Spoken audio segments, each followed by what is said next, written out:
پروردگار بحروں بر،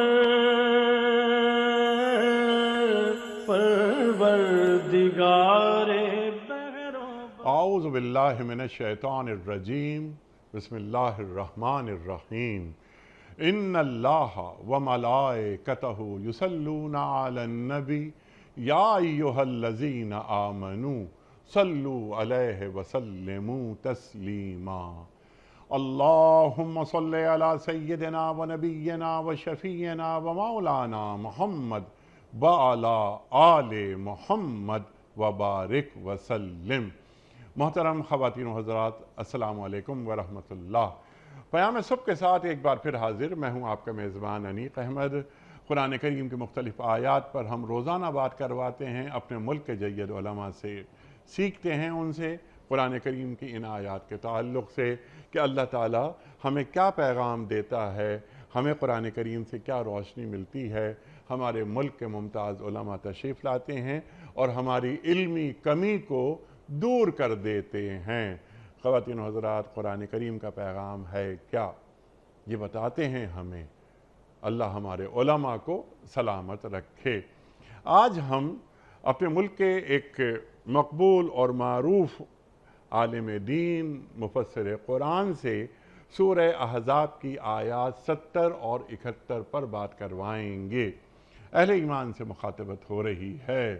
یا ایھا الذین آمنوا اتقوا اللہ وقولوا قولا سدیدا۔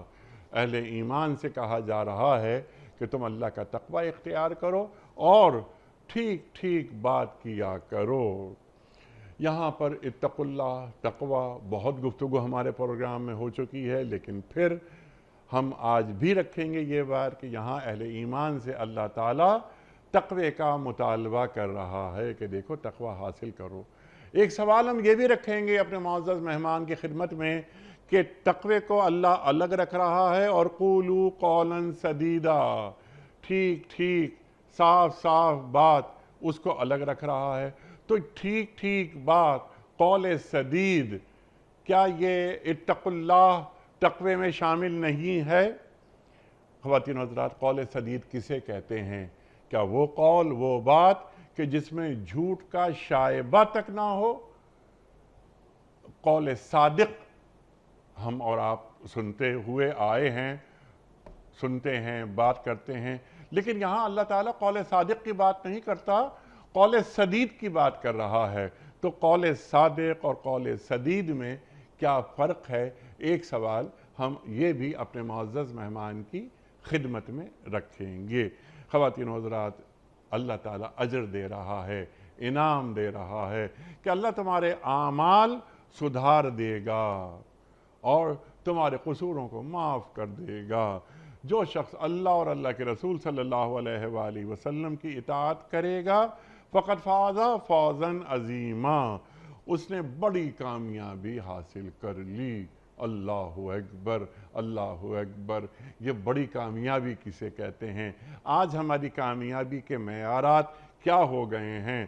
دین کامیاب انسان کسے کہتا ہے؟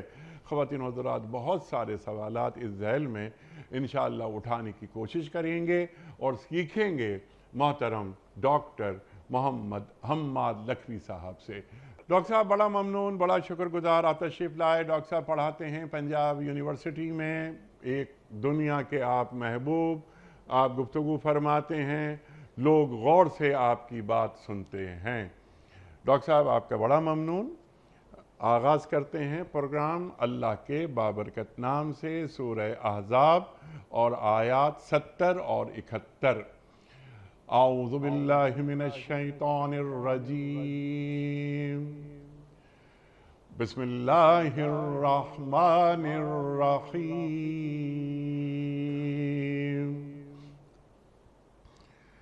یا ایہا الذین آمنوا اتقوا اللہ وقولوا قولا سدیدا يصلح لكم أعمالكم ويغفر لكم ذنوبكم ومن يطع الله ورسوله ومن يطع الله ورسوله فقد فاز فوزا عظيما صدق الله العظيم۔ اے ایمان والو، اللہ سے ڈرو اور ٹھیک بات کیا کرو، اللہ تمہارے اعمال سدھار دے گا اور تمہارے قصوروں سے درگزر فرمائے گا۔ جو شخص اللہ اور اس کے رسول صلی اللہ علیہ وآلہ وسلم کی اطاعت کرے اس نے بڑی کامیابی حاصل کی۔ صدق اللہ العظیم۔ محترم ڈاکٹر حماد لکھوی صاحب کی خدمت میں اس سے پہلے کہ ہم رکھیں آج کے پروگرام کے حوالے سے پہلا سوال، کل کے پوچھے گئے سوال کا درست جواب اور آج کا سوال آپ کی خدمت میں۔ کل کا سوال ہمارا یہ تھا کہ مسجد جن کس شہر میں واقع ہے؟ درست جواب مکہ مکرمہ میں۔ آج کا سوال نوٹ فرما لیجئے۔ وضو، غسل اور تیمم کے احکامات قرآن کریم کی کس صورت میں آئے ہیں؟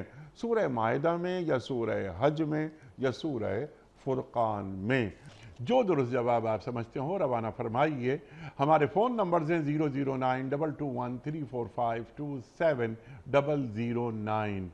ہمارا دوسرا فون نمبر ہے 009221343000980۔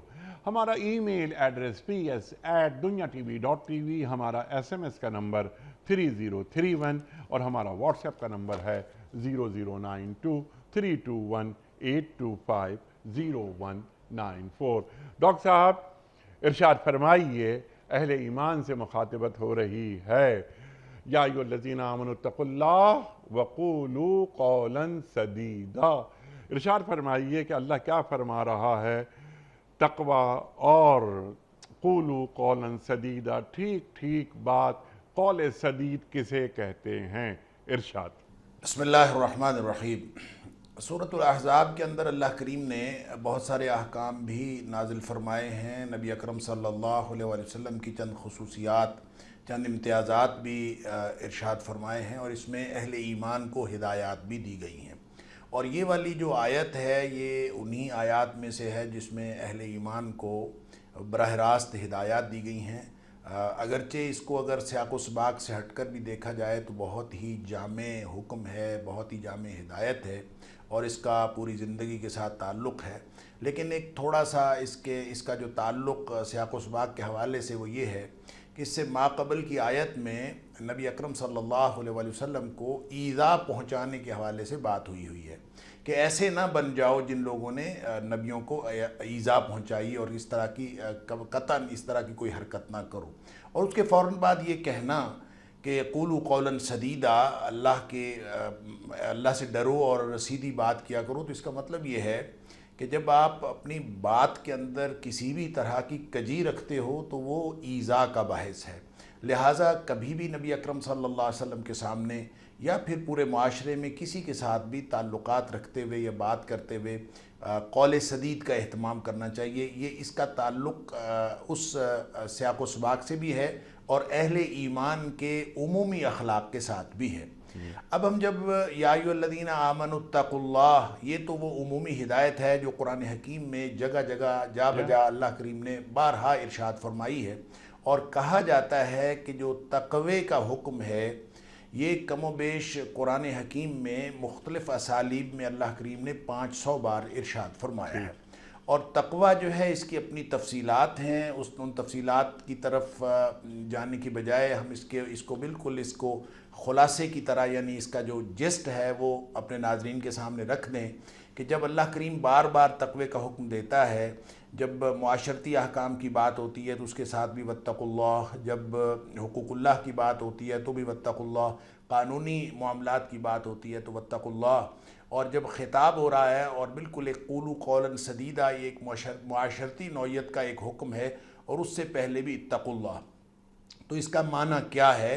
اس کا معنی عمومی معنی جو ہر وقت ہمارے ذہنوں میں رہنا چاہیے کہ تقوی ویسے تو وقا یقی وقایتاً سے ہوتا ہے، جس کا معنی بچنا ہوتا ہے، اور اس کے مختلف معانی جو تقوی کے ہیں وہ اہل لغت نے بیان کیے ہیں، لیکن صحیح بات یہ ہے کہ جب قرآن کی اصطلاح کے طور پر ہم تقوی کو دیکھتے ہیں تو اس سے مراد ایک قلبی احساس ہے، کیونکہ نبی اکرم صلی اللہ علیہ وسلم فرمایا تقوی ہا ہونا، تقوی دل میں ہوتا ہے، اور دل میں کیا ہوتا ہے؟ ایک احساس ہوتا ہے، گویا ایک ایسا احساس کہ جس کے اندر دو پہلو یعنی دو اس کے رخ ہیں اس احساس کے۔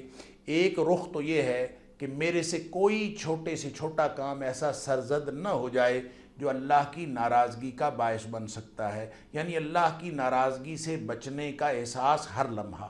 اور دوسرا اس کا پہلو یہ ہے کہ کوئی چھوٹے سے چھوٹا کام ایسا ہونے سے رہ نہ جائے جو اللہ کی خوشنودی کا باعث بن سکتا ہے، گویا ہر وقت نیکی کرنے کا شدید احساس، گناہ سے بچنے کی شدید تڑپ اور نیکی کرنے کا شدید احساس، یہ جو دوہرا احساس ہے کسی شخص کے دل میں آ جائے، یعنی اللہ کی ناراضگی سے بچنے کا احساس اور اللہ کی خوشنودی حاصل کرنے کا احساس، یہ وہ بنیادی ترجیحی نقطہ ہے جس کے اوپر ہر اہل ایمان کو زندگی گزارنی چاہیے۔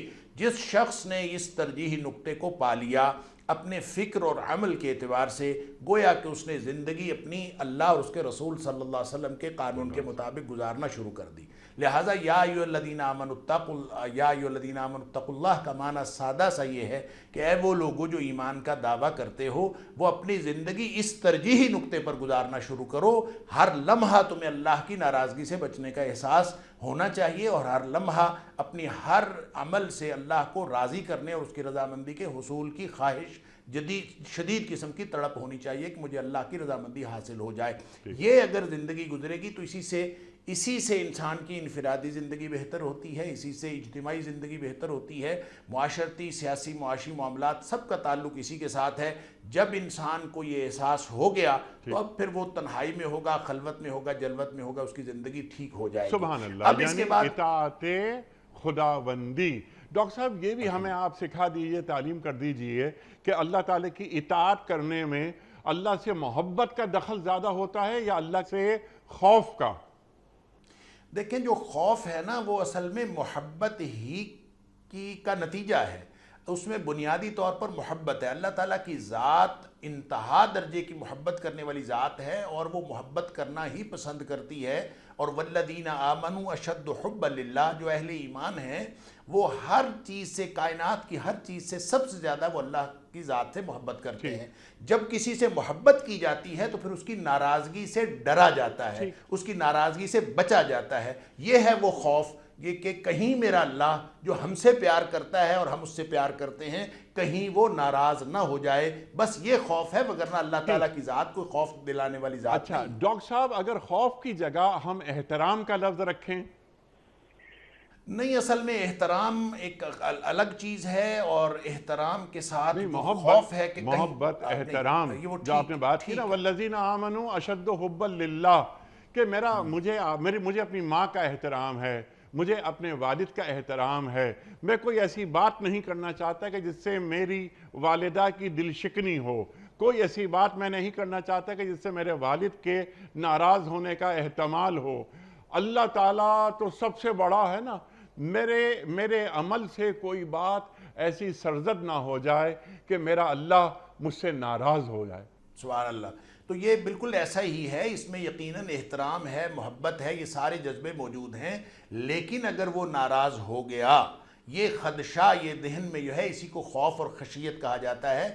انما یخشی اللہ من عبادہ العلماء، جس کے پاس جتنی معرفت، جتنا علم آتا ہے، وہ اللہ سے اتنا زیادہ خشیت میں مبتلا ہوتا چلا جاتا ہے۔ اور پھر اس کو اگر اور طریقے سے بھی دیکھیں تو اللہ کریم نے حکم دیا ہے وَادْعُوهُ خَوْفًا وَطَمَعًا، اللہ کریم کو جب آپ نے پکارنا ہے تو اس میں اللہ کی ناراضگی کا خوف بھی ہونا چاہیے، اور اللہ کی رضامندی کی تڑپ کہ میرا اللہ مجھ سے راضی ہو جائے۔ اللہ کی ناراضی کا خوف ہے یا جہنم میں جانے کا خوف ہے؟ اللہ کی ناراضی کا خوف ہے کہ کہیں میں اللہ کو ناراض نہ کر بیٹھوں، اور ظاہر ہے اسی کا نتیجہ جہنم ہے۔ اصل میں اللہ کو ناراض کرنے کا خوف فرماتا ہے کہ میری رحمت میرے غضب پر حاوی ہو گئی۔ ٹھیک ہے ڈاکٹر صاحب؟ بالکل صحیح ہے۔ ایک ہے تو اللہ اب کا یہاں پر قانون، رحمت رحمت کا تعلق محبت سے ہے، غضب نیچے چلا گیا.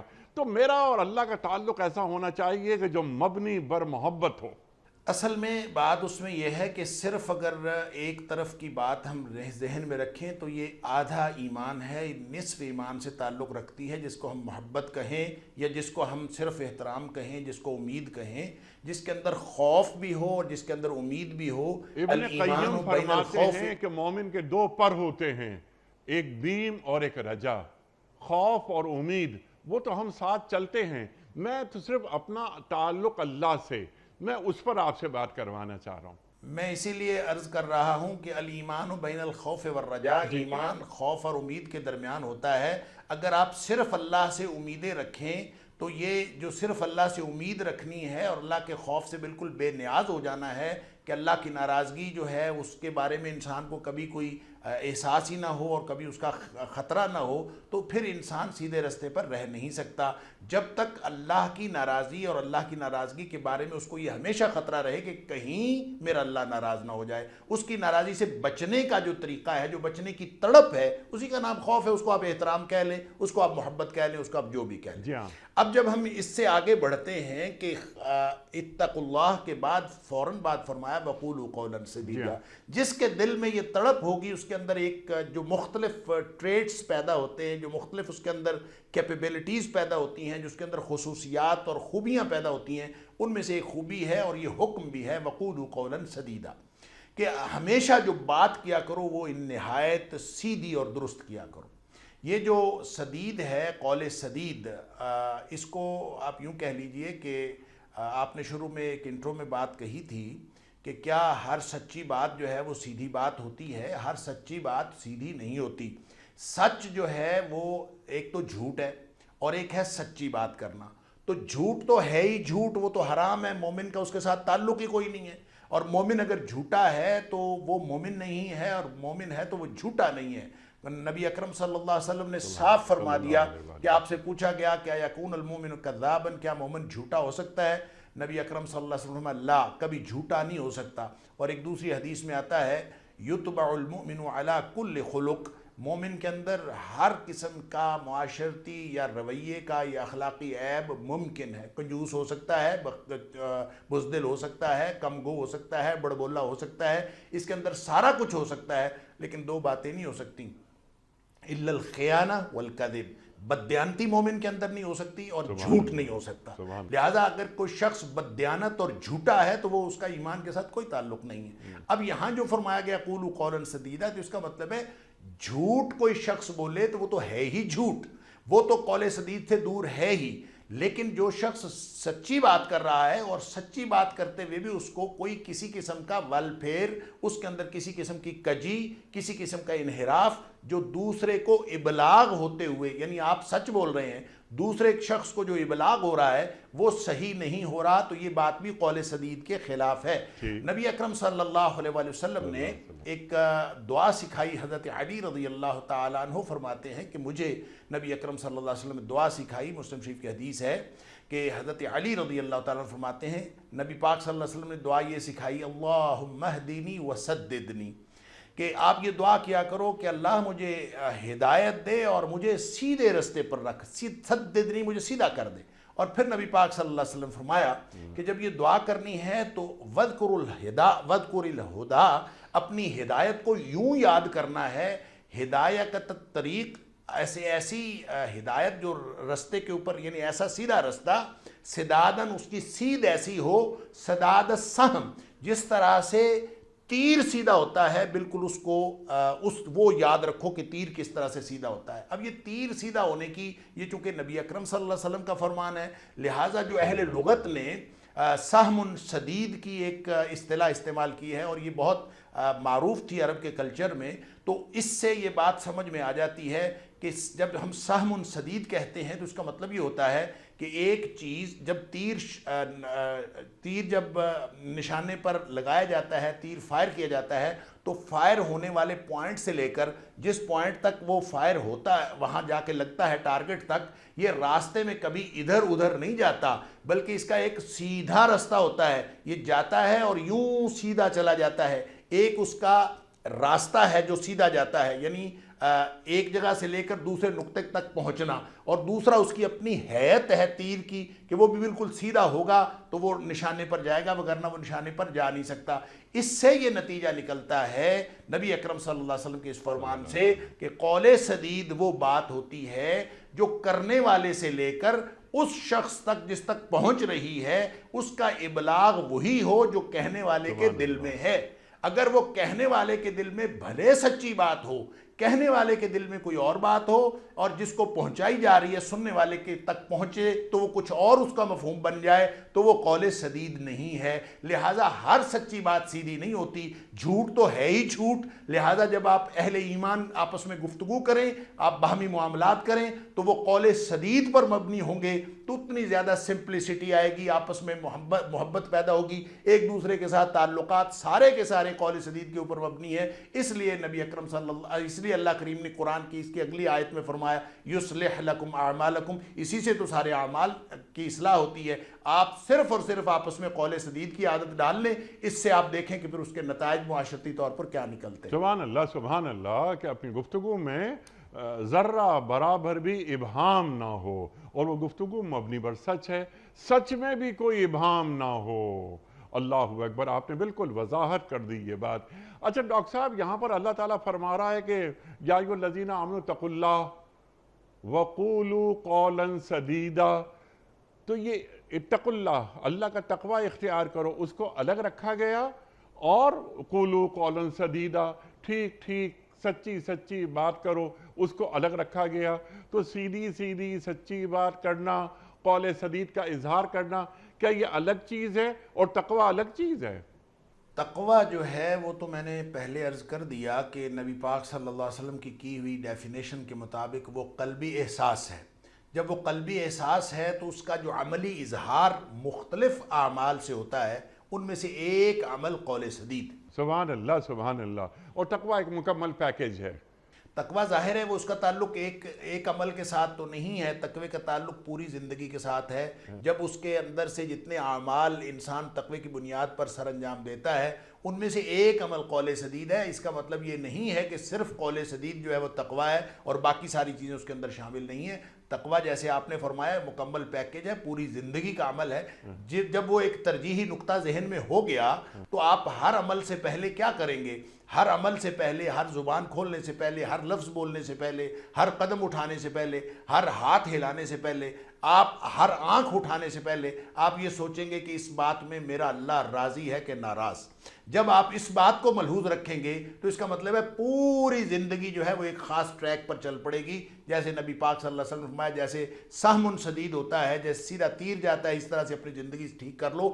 ہر معاملے میں آپ کو ہر وقت یہ سوچنا چاہیے، یاد رکھنا چاہیے کہ آپ نے اس راستے پر جانا ہے جو سیدھا جنت میں جانے والا راستہ ہے، اور ادھر ادھر نہیں بھٹکنا۔ اگر یہ زندگی کے اندر یہ آپ کے احساس پیدا ہو جائے اور یہ فکر پیدا ہو جائے تو اس سے جو اعمال سر انجام ہونا شروع ہوتے ہیں اس کا ایک پورشن، ایک حصہ قول سدید ہے۔ سبحان اللہ سبحان اللہ، اس کا ایک حصہ قول سدید ہے، سچی سچی بات جس میں کوئی جھوٹ کی ذرا سی بھی ملاوٹ نہ ہو۔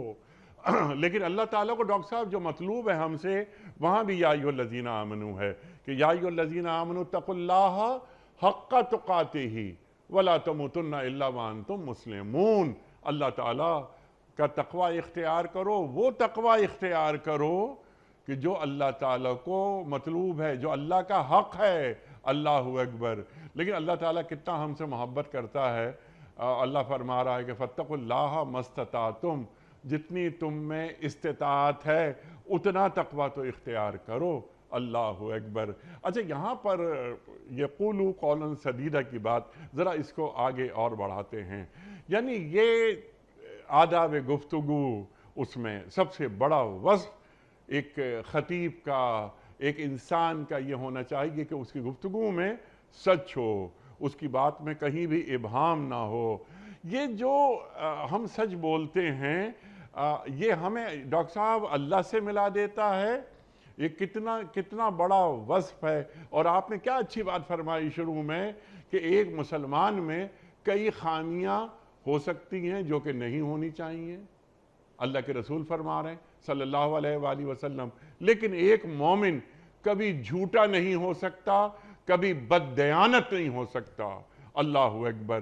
تو یہاں ذرا اس کو کھولیے کہ یہ جو ایک شخصیت ایک دکان ہے، زبان اس کا تالا ہے، تو زبان سے شخصیت واضح ہو جاتی کہ یہ آدمی کلام کر رہا ہے، اس کے کلام میں کتنا سچ ہے، کتنا جھوٹ ہے، کتنا یہ صادق ہے، کتنا یہ دروغ گو ہے، وہ بات ہمارے سامنے آ جاتی ہے۔ تو یہ آداب گفتگو بھی کیا اللہ تعالی ہمیں سکھا رہا ہے؟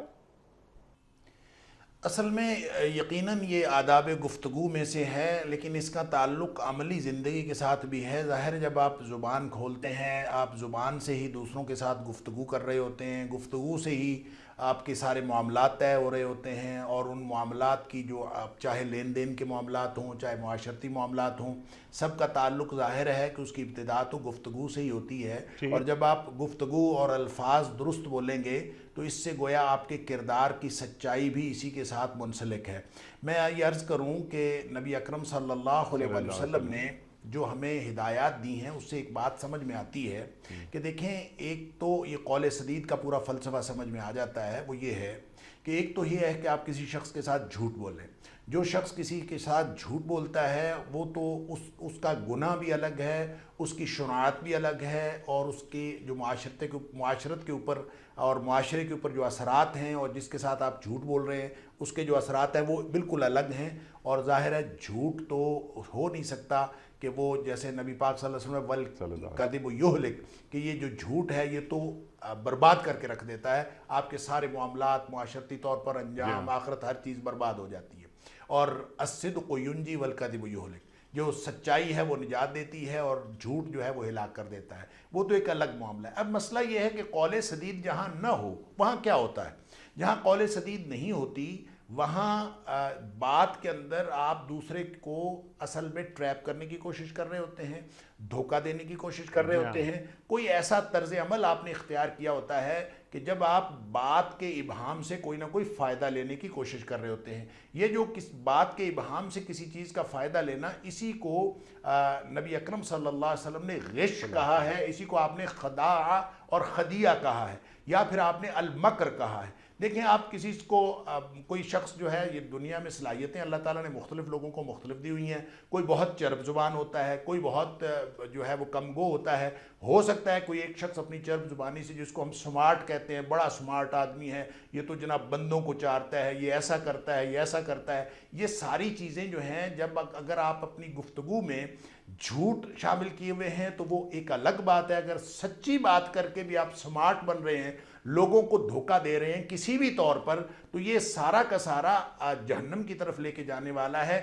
حضرت عبداللہ بن مسعود رضی اللہ تعالیٰ عنہ فرماتے ہیں کہ نبی اکرم صلی اللہ علیہ وسلم فرمایا کہ من غش فلیس منا والمکر والخدیعۃ فی النار، کہ جس نے دھوکہ دیا وہ ہم میں سے نہیں، اور جو دھوکہ اور چالاکی ہے وہ جہنم میں لے جاتی ہے۔ اب دیکھیں، یہ جو غش ہے، ہم اس کا ترجمہ کرتے ہیں ملاوٹ۔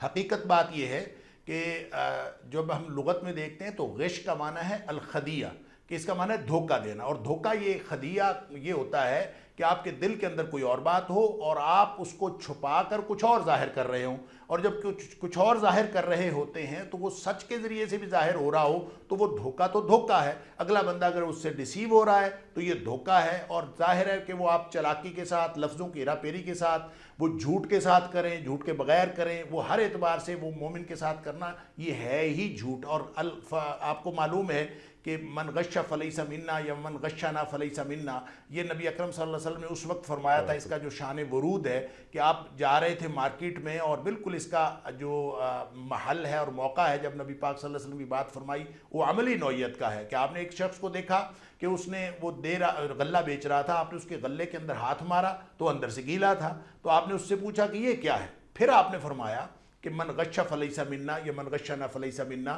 کہ تو نے یہ گیلا اور یہ جو خشک ہے، نیچے اندر گیلا رکھا ہوا ہے، اوپر خشک رکھا ہوا ہے، اور یہ لوگوں کو دھوکہ دینے کے لیے ہے۔ لہٰذا جو شخص بھی دوسروں کو دھوکہ دینے کے لیے، چاہے وہ عملی ملاوٹ کرے، چاہے گفتگو کی ملاوٹ کرے، چاہے کردار کی ملاوٹ کرے، یہ ملاوٹ اصل میں چونکہ دھوکہ دینے کے لیے ہے، فرمایا کہ یہ جس نے دھوکہ دیا وہ ہم میں سے نہیں۔ اب یہ دھوکہ صرف وہ نہیں ہے کہ جو آپ نے کاروبار میں دیا، آپ نے گفتگو میں، معاشرت میں، آپ رشتہ کرنے گئے، آپ نے اپنے بچی کی تعریفیں کر دیں، آپ نے اپنے بچے کی غلط تعریفیں کر دیں، آپ نے کسی بھی چیز کے اندر کوئی چیز ملاوٹ کر دی، کوئی آپ بڑھا چڑھا کے کوئی بات بیان کر دی، یہ ساری کی ساری چیزیں جو ہیں یہ المکر والخدیہ میں آتی ہیں۔ اب جو میں بات پہلے عرض کر رہا تھا کہ ہو سکتا ہے کہ کسی شخص کے اندر اللہ تعالیٰ نے صلاحیت زیادہ رکھی ہوئی ہو، کوئی آدمی چرب زبان ہے، بڑبولا ہے، دوسرا آدمی اتنا چرب زبان نہیں ہے، تو ایک حدیث میں آتا ہے قیس بن سعد رضی اللہ تعالیٰ عنہ ایک صحابی تھے نبی اکرم صلی اللہ علیہ وسلم کے ساتھی، لیکن ان کو اللہ تعالیٰ نے کوئی زیادہ صلاحیت دی ہوگی۔ ہمارے اندر بھی بہت سارے باصلاحیت لوگ ہوتے ہیں جن کو اللہ تعالیٰ نے اس طرح کی صلاحیت دی ہوتی ہے کہ وہ لوگوں کو چار سکتے ہیں، سمارٹ ہوتے ہیں، گفتگو زیادہ کر سکتے ہیں، چرب زبانی زیادہ ہوتی ہے۔ وہ فرماتے ہیں کہ اگر میں نے نبی پاک صلی اللہ علیہ وسلم سے یہ بات نہ سنی ہوتی، المکر والخدیۃ فی النار، اگر میں نے یہ نہ سنا ہوتا کہ جو فریب کاری کرنے والا، چالاکیاں کرنے والا اور دھوکہ دینے والا جہنم میں جائے گا، اگر میں نے یہ بات نہ سنی ہوتی لَكُنْتُ مِنْ أَمْكَرِ النَّاسِ، تو میں لوگوں میں سے سب سے زیادہ چالاکیاں کرنے والا ہوتا۔ یعنی مجھے اللہ نے جو صلاحیت دی ہے وہ تو چالاکیاں کرنے والی ہے، میں چالاک ہوں، میں کر سکتا ہوں چالاکیاں، لیکن کرنی نہیں ہے۔ اس لیے نہیں کرنی کہ نبی پاک صلی اللہ علیہ وسلم نے منع فرمایا ہے۔ تو قول سدید کرنا یہ ایک کردار ہے، اور قول سدید کے خلاف چلنا یہ ایک دوسرا کردار ہے۔ سبحان اللہ، سبحان اللہ، سبحان اللہ۔ امیر المومنین حضرت عمر فاروق رضی اللہ تعالیٰ عنہ کا قول یاد آ رہا تھا جب آپ گفتگو فرما رہے تھے کہ مسلمان کسی کو دھوکہ دیتا نہیں اور مسلمان کسی سے دھوکہ کھاتا نہیں۔ اللہ اکبر۔ لیکن یہاں پر ہم بات آپ سے جو سیکھ رہے ہیں وہ قول سدید کے حوالے سے۔ اب صالح کردار اور صالح گفتار، ایسا ہو نہیں سکتا کہ ایک شخص کا کردار بہت صالح ہو اور اس کی گفتار صالح نہ ہو۔ یہ دھوکہ، یہ فراڈ وغیرہ اس سے ہٹ کر میں صرف آداب گفتگو میں، جس میں سب سے بڑی بات تو یہ کہ سچائی ہے جو قرآن کریم کی یہ آیت بیان فرما رہی ہے۔ ایک سچا آدمی جس کے دل میں اللہ کا تقوی موجود ہوتا ہے، اس کا کردار صالح ہوتا ہے، تو اس کی گفتار کیسی ہو جاتی ہے، اس میں کتنی نرمی آ جاتی ہے، اس میں کتنی انسان سے دوستی اور محبت شامل ہو جاتی ہے، اس کی بات میں کتنی کشش پیدا ہو جاتی ہے اگر وہ دین کی بات بیان کرنا شروع کر دے۔ ڈاکٹر صاحب فرمائیے۔ دیکھیں بالکل درست بات۔ ایک تو جھوٹ اور سچ کا یہ جو باٹم لائن تو یہی ہے کہ جب بھی کسی سے بات کی جائے وہ سچی ہو، اور سچی کے علاوہ پھر وہ بات سیدھی ہو، دوسرے کی سمجھ میں آنے والی ہو، کوئی اس کے اندر ابہام نہ ہو۔ باہمی معاملات اسی کے اوپر بیس کرتے ہیں۔ پھر اس کے اندر جو سب سے بڑی اور بنیادی بات ہے کہ اس کے اندر نرمی ہو۔ اور جب دیکھیں فرعون جیسے شخص سے بات کرنے کے لیے ہارون علیہ السلام اور موسیٰ علیہ السلام کو بھیجا جا رہا ہے اور کہا جا رہا ہے وَقُولَا لَهُ قَوْلًا لَيِّنًا، کہ آپ نے جب جانا ہے تو جا کے نرمی سے بات کرنی ہے، ہو سکتا ہے نرمی سے بات کرنے سے وہ بات سمجھ جائے۔ اسی طرح نبی اکرم صلی اللہ علیہ وسلم کا یہ فرمان ہے کہ جو شخص نرمی سے محروم کیا گیا وہ خیر سے محروم کیا گیا۔ یعنی کوئی شخص اگر دوسروں کے ساتھ، یہ نرمی کردار کی نرمی بھی ہے، معاملات کی نرمی بھی ہے، اور یہ گفتار کی نرمی بھی ہے۔ آپ اگر کسی کے ساتھ نرمی سے گفتگو کرتے ہیں تو یہ گویا وہ بنیادی اخلاق میں سے ہے جو اللہ کریم نے، جو نبی پاک صلی اللہ علیہ وسلم گفتگو کے آداب سکھائے ہیں۔ اسی طرح جب آپ کسی سے گفتگو کر رہے ہیں تو وہ ظاہر ہے یہ آپ سے بڑا ہوگا یا آپ سے چھوٹا ہوگا، آپ اس کے ساتھ گفتگو کر رہے ہیں، آپ اس کے ساتھ انٹریکشن ہو رہا ہے، تو یہ جو انٹریکشن ہے شریعت نے اس کے اندر بہت ہی حساسیت رکھی ہے کہ کوئی بھی بڑا جو ہے وہ کسی چھوٹے کے ساتھ بات کرتے ہوئے اس قدر مشفقانہ رویہ رکھے کہ چھوٹا سمجھے کہ یہی میرے اوپر رحمت کرنے والا اور میرے ساتھ ساری کی ساری محبتیں نچھاور کرنے والا یہی شخص ہے۔ اور اگر آپ کسی بڑے سے بات کر رہے ہوں تو پورے احترام کے ساتھ بات کر رہے ہوں، جو نبی پاک صلی اللہ علیہ وسلم نے یہ بات ارشاد فرمائی کہ مَن لَمْ يَرْحَمْ صَغِيرَنَا وَلَمْ يُوَقِّرْ كَبِيرَنَا فَلَيْسَ مِنَّا، جو چھوٹے پر رحم نہیں کرتا اور بڑے کی عزت نہیں کرتا وہ ہم میں سے نہیں۔ یہ تو ایک جنرلائزڈ پرنسپل ہے، اور پھر اسی پرنسپل کو نبی پاک صلی اللہ علیہ وسلم نے یہ کہہ کر، یہ فرما کر آپ نے اور زیادہ انسسٹ فرمایا۔ آپ نے فرمایا کہ اگر تمہارے سامنے کوئی ایسا بڑا ہے، بزرگ آدمی ہے جس کی داڑھی سفید ہے، جس کی داڑھی میں 4 سفید بال آ گئے ہیں، تو نبی پاک صلی اللہ علیہ وسلم فرمایا اس کی عزت کرنا اللہ کی عزت کرنے کے مترادف اللہ ہے۔ اکبر۔ ان من اجلال اللہ تعالی اکرام ذی الشیبۃ المسلم، مسلمان بوڑھے کی عزت کرنا وہ ایسے ہے جیسے اللہ کریم کی عزت کرنا ہے۔ اکبر۔ آپ اندازہ فرمائیے کہ جب آپ کسی بوڑھے سے بات کر رہے ہوں، کسی بزرگ سے بات کر رہے ہوں، کیسا، اور بچے سے بات کر رہے ہوں شفقت ہو، بڑے سے بات کر رہے ہوں آپ کے اندر پورا احترام ہو، آپ اس کے سامنے بالکل آنکھوں میں آنکھیں ڈال کے بات نہ کریں، انتہائی احترام سے بات کریں، کیسا معاشرہ ہوگا جہاں ہر چھوٹے کے اوپر شفقت کی جا رہی ہوگی اور ہر بڑے کے ساتھ عزت کی جا رہی ہوگی، بات سیدھی کی جا رہی ہوگی، قول سدید کو ملحوظ رکھا جا رہا ہوگا، جھوٹ سے بچا جا رہا ہوگا، سچائی جو ہے وہ کردار میں بھی نظر آئے گی اور قول میں بھی نظر آئے گی، وہ کیسا معاشرہ ہوگا؟ اللہ اکبر، اللہ اکبر، کیسا معاشرہ ہوگا۔ یعنی اس عمل کا اجر اللہ ہمیں دے رہا ہے، اور فوراً اللہ تعالیٰ بیان فرما رہا ہے، اس سے جوڑ دیتا ہے بات کو کہ جب تم اللہ سے ڈرو گے، قول سدید اپنی یعنی حرز جاں بنا لو گے، اپنی عادت کا حصہ بنا لو گے، تو اعمال صالح کرو گے، اعمال صالح تمہیں اللہ تک لے جائیں گے، اور پھر اللہ کیا کرے گا؟ ہمیں اجر دے رہا ہے، ہمیں انعامات دے رہا ہے، اپنی رحمتیں اور اپنے فضل سے ہمیں نواز رہا ہے کہ میں تمہارے اعمال درست کر دوں گا۔ تو جب ہم قول سدید سچی بات کرتے ہیں جس میں جھوٹ کا شائبہ تک نہیں ہوتا، تو جوابی طور پر ہم نیک کام کرنے لگتے ہیں، ہمارے اعمال خود بخود نیک ہو جاتے ہیں، اور یہ نیک اعمال جو ہمارے ہو جاتے ہیں یہ دراصل اللہ ہمارے اعمال کو نیکی بخش دیتا ہے۔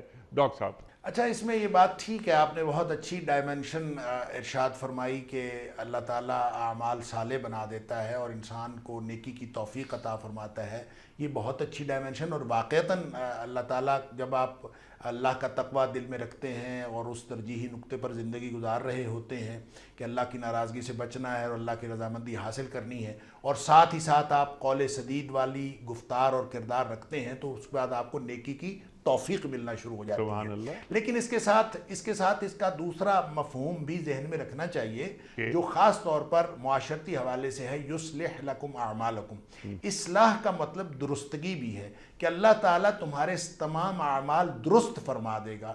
درست کرنے کا یہ جو عمل درست فرما دے گا، یہ اعمال سے مراد ذاتی معاملات بھی ہیں، اجتماعی معاملات بھی ہیں، گویا انسان کا جو انسان کے ساتھ معاملہ ہے وہ بھی اس سے درست ہو جائے گا۔ تو جس گھر کے اندر میاں بیوی آپس میں، بہن بھائی آپس میں، ماں باپ آپس میں اور بچوں کے ساتھ، جب ایک گھر کے افراد اور پھر سارے اہل محلہ سب ایک دوسرے کے ساتھ سچی اور سیدھی بات کر رہے ہوں گے، تو اس کے نتیجے میں جو معاملات ترتیب پاتے ہیں وہ سارے کے سارے اللہ کریم اس کی اصلاح فرما دیتا سبحان ہے۔ اللہ، الجھے ہوئے معاملات، الجھے ہوئے معاشرتی معاملات سارے سلجھتے چلے جاتے ہیں، معاشرتی جھگڑے ختم ہو جاتے ہیں، آپس کی جو شکر رنجیاں وہ ختم ہو جاتی ہیں، آپس کے سارے جھگڑے، یہ اللہ کریم کا وعدہ ہے کہ یصلح لکم اعمالکم، وہ صرف تمہارے معاملات ہی درست نہیں کرے گا، وَيَغْفِرْ لَكُمْ ذُنُوبَكُمْ، تمہاری گزشتہ زندگی کے گناہ بھی معاف فرما سبحان اللہ، سبحان اللہ، سبحان اللہ، گناہ بھی معاف کر دے گا۔ ڈاکٹر صاحب، آپ نے بات فرمائی تھی، بلکہ فرمان رسول کریم صلی اللہ علیہ وآلہ وسلم، آپ نے ارشاد فرمایا تھا کہ سچائی نجات دلاتی ہے، جھوٹ ہلاک کر دیتا ہے۔ آج ہم زوال یافتہ زمانے میں چل رہے ہیں، اقدار ہماری پامال ہو رہی ہیں، اللہ اکبر، اس کے باوجود آج بھی ہمارے معاشرے میں سچے لوگ موجود ہیں، ان کی زبان پر کبھی جھوٹ نہیں آتا، اور ان کی وہ گھر ہو جو آپ نے فرمایا، معاشرہ ہو، عزت ہوتی ہے۔ اور صرف انسانوں کی ہی بات نہیں، ہم انسان سے تعلق ہوتا ہے۔ آج بھی ہمارے شہروں میں ایک مثال ہم دیتے ہیں بار بار کہ جس پیٹرول پمپ پر پورا پیٹرول دیا جاتا ہے، وہاں دیکھیں کتنی بڑی بڑی لائنیں لگی ہوئی ہوتی ہیں۔ پوچھا جاتا ہے کہ کیوں لمبی لائن لگی ہوئی ہیں، کہ جناب یہ پیٹرول پورا دیتے ہیں۔ تو سچ ہمیشہ، قول سدید ہمیشہ انسان کو عزت دیتا ہے، اس کا مرتبہ بلند کر دیتا ہے۔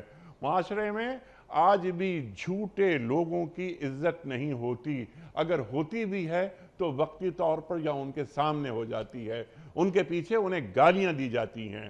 اللہ اکبر، ہمارے معاشرے ابھی اتنے بانجھ نہیں ہوئے کہ سچے لوگ، قول سدید کا اظہار کرنے والے لوگ معاشروں سے نکل گئے ہوں۔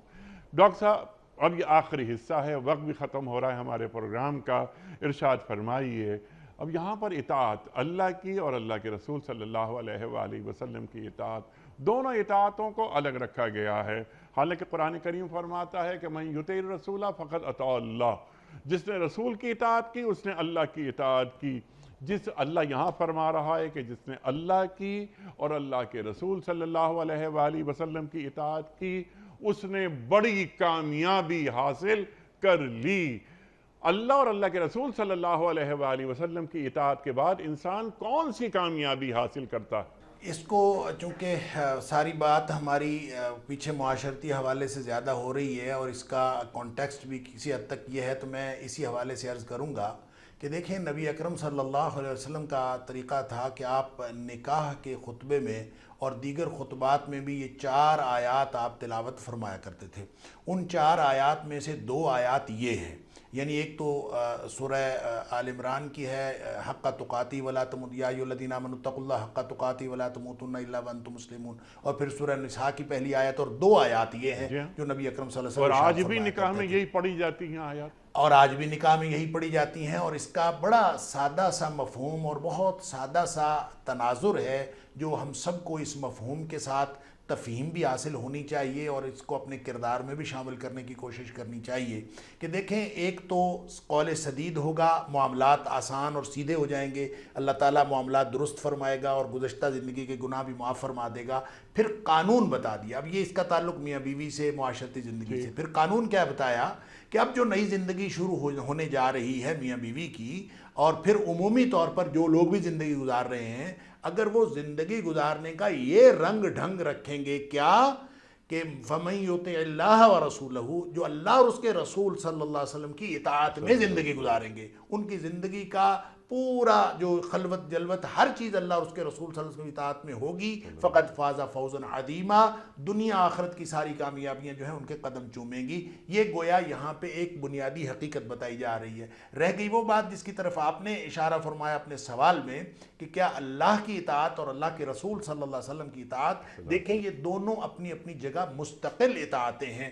ایک قانون ہے دین اسلام کا، اس کا سب سے بنیادی ماخذ ہے اللہ کا قرآن، اور اس کا دوسرا بنیادی ماخذ ہے نبی اکرم صلی اللہ علیہ وسلم کی سیرت طیبہ اور آپ کا فرمان۔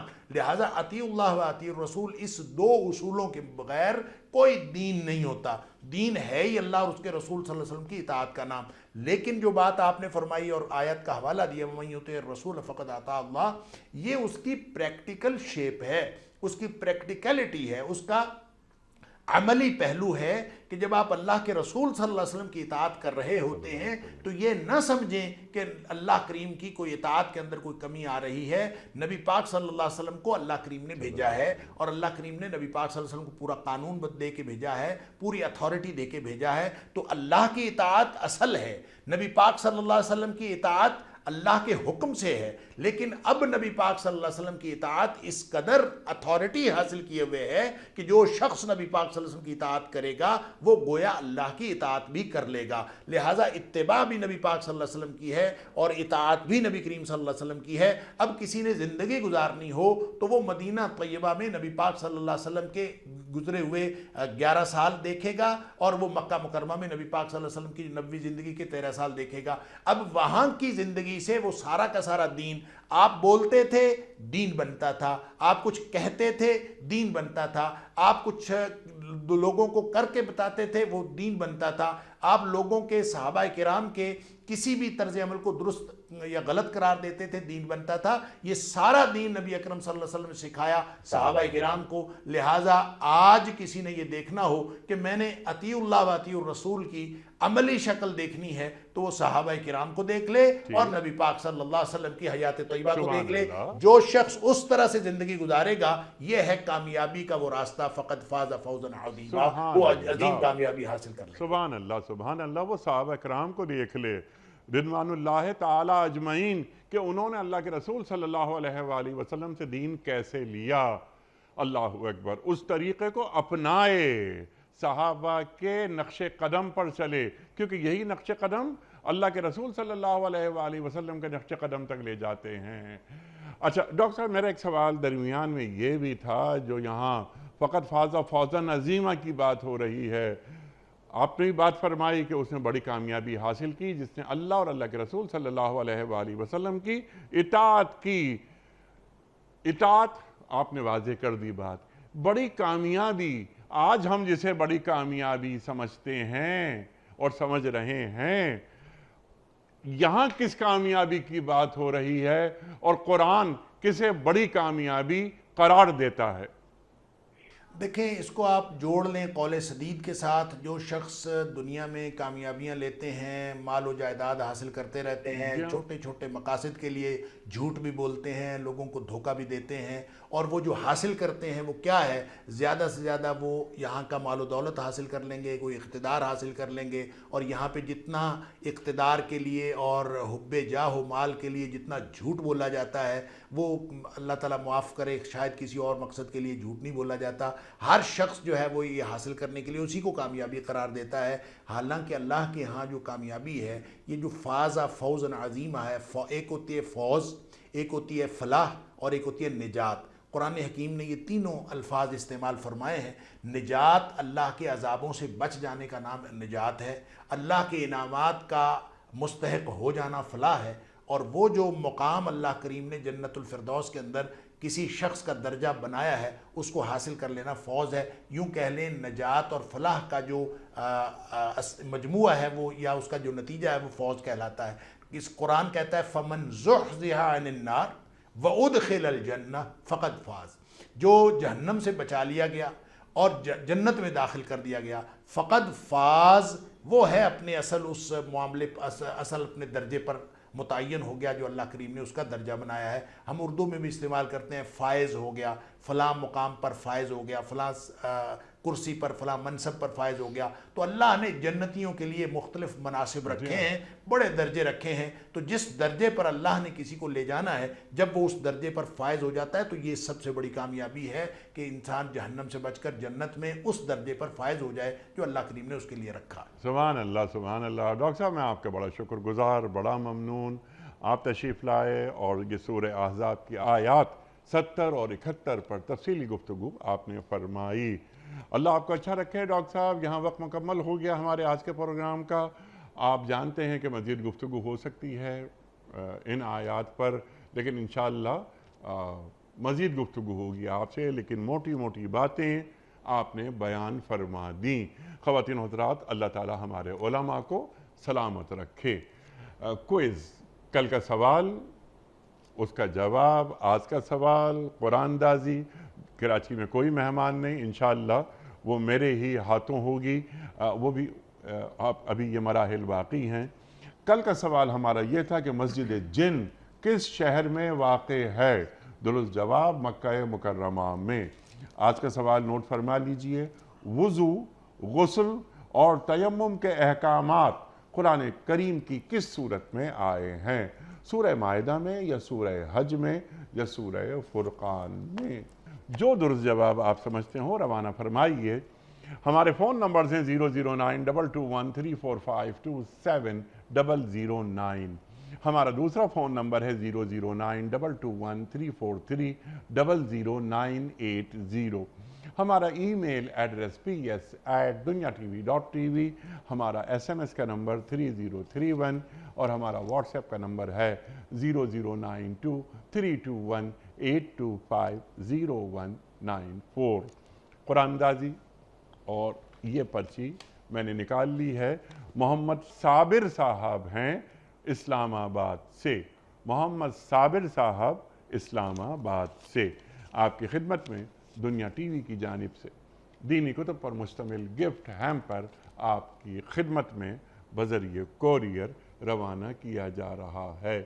پروگرام کا اختتام ہوتا ہے روزانہ ایک قول پر، اور وہ قول ہوتا ہے صاحب نہج البلاغہ امیر المومنین حضرت علی مرتضیٰ کرم اللہ وجہہ کا۔